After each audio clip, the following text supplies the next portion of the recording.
Thanks for tuning in to our seller interview series. Up today, we've got an Amazon FBA business for sale in the arts and crafts niche. Created in October 2015, this business makes $4,635 per month in net profit, and the listing number for this business is 40817. Now, we do these interviews to give potential buyers more information about both the seller and the sites they're looking to purchase. We hope these insights are helpful for you in making a buying decision.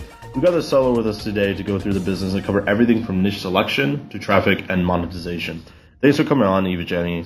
Hi, hello. Thank you for having me here. Before we dive into the questions, just a quick summary. As I mentioned, it was built in October 2015. Has a monthly revenue of $11,963, expenses $7,327 for that total net profit of $4,635. And that is an 11-month average.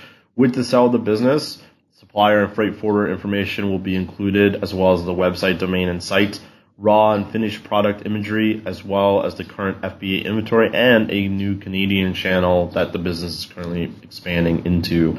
So with all that said, my first question for you is, can you tell us a little bit about your background in running and building online businesses? Is this kind of your first one, or have you done many?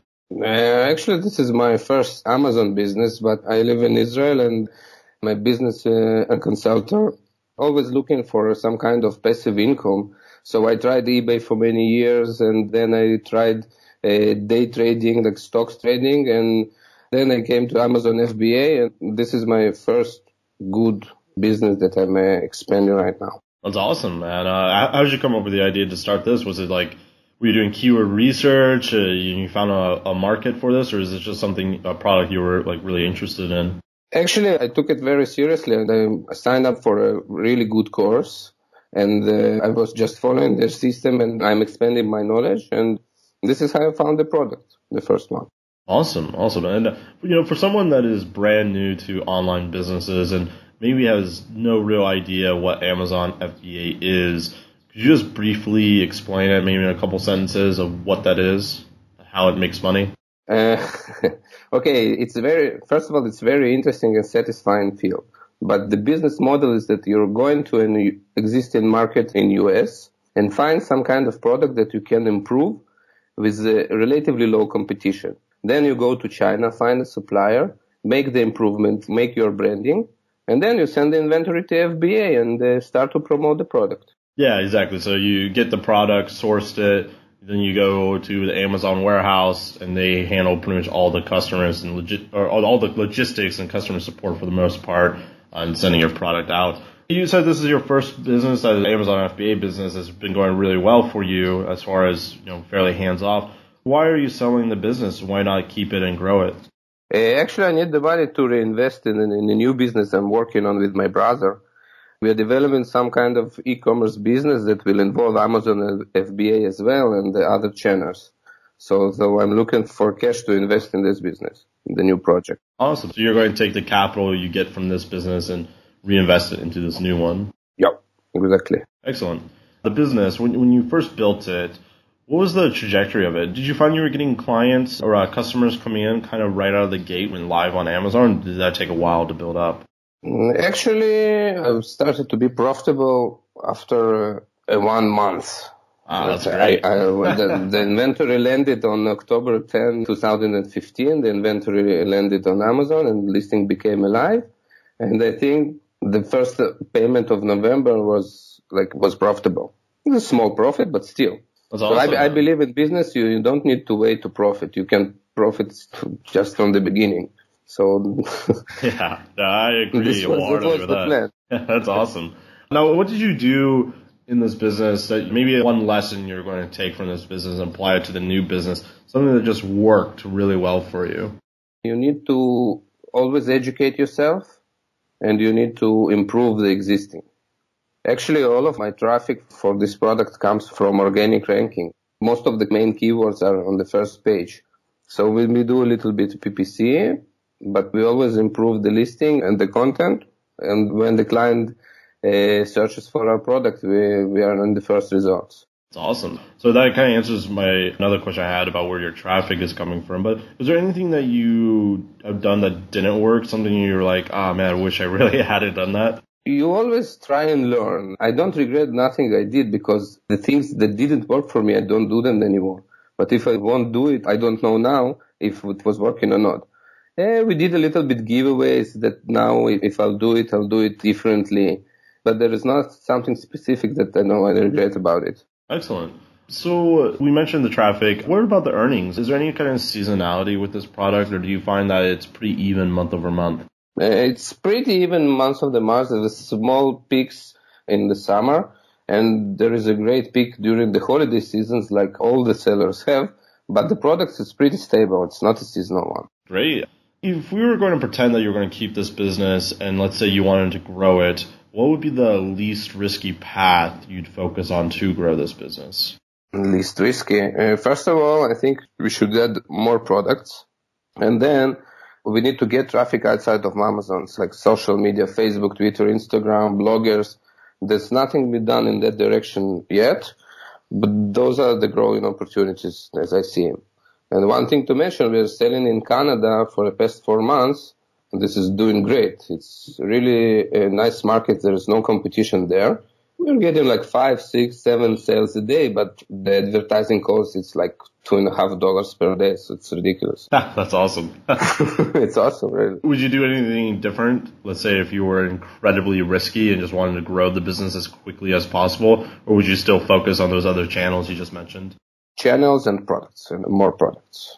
Great. So what is the biggest risk, in your opinion, in a business like this that a buyer should be aware of? Like every business, competition, it's a risk, okay, but it's like in online and offline risks. You must comply to Amazon's terms of service and not do silly stuff. And personally, I'd like to add that as passive as that income it is, you need to invest a little bit time and maintain it. So those are the risks, I think. That's a good segue into my next question, which is what kind of work are you doing to maintain this business? Like maybe on a weekly or a monthly basis, could you just describe like what kind of workload you have for this? On a daily basis, I'm checking the sales, the ranking. With the smartphone, you can do it like whatever you like. Let's say it's about 15, 20 minutes. And on weekly basis, you need to tweak PPC, check inventory, sales stats, let's say an hour or 2 hours. That's approximately it.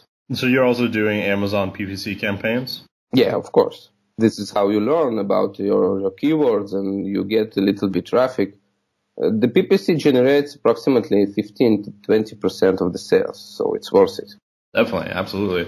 Someone that's looking to buy this business, would you tell them that they should have a certain skill or requirement before purchasing this business, especially if they're not familiar with the niche? You need to know, or at least be ready to learn Amazon FBA on some kind of level to know what you're doing. And you need to be nice, you need to be communicative, to respond fast to customers, to have a great customer service. It's like answering a mail 1 and 2 days, do it fast.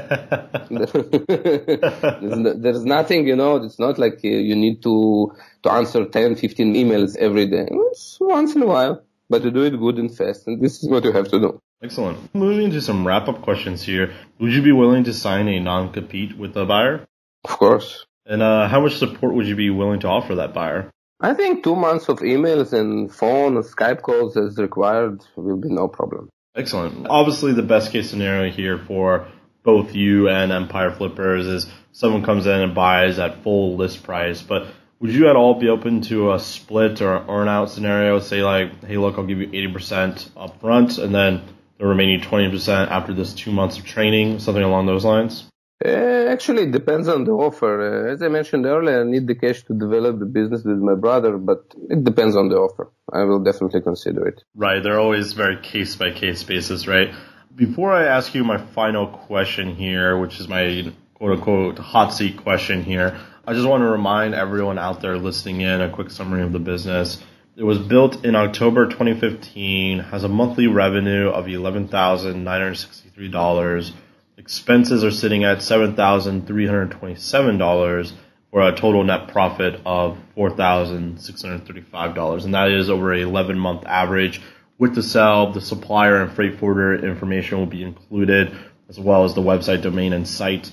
raw and finished product imagery, and the current FBA inventory. And as mentioned at the top of the show, the new Canadian channel that launched just recently. So what is your best pitch in 30 seconds or less on why someone should purchase this business? All right. So first of all, it's pretty passive. It's a pretty passive and stable business that sells in Canada, as you mentioned. It's pretty easy to learn and maintain, but you have to maintain it at some kind of level. And you have a growth potential. You can add more products in the niche and, expand to other channels or social media traffic. And it's great business. It's awesome. That's one of the nice things about Amazon FBA for sure is once you get it going, once it's actually on the Amazon site, it can be pretty hands-off. Like you mentioned, just every other day, maybe check the email and make sure there's nothing pending from a customer's question or something along those lines. But I think that's a great answer. For people out there watching this on YouTube and want more information, the link will be below the video that would take you to the marketplace listing. Now, if you're watching this on the listing page and you want more information, you become a depositor today. All you have to do is click the button, make a deposit, and you'll be given everything you need to review this business. So thank you so much for coming on, man. It was an absolute pleasure. Thank you. Thank you for having me.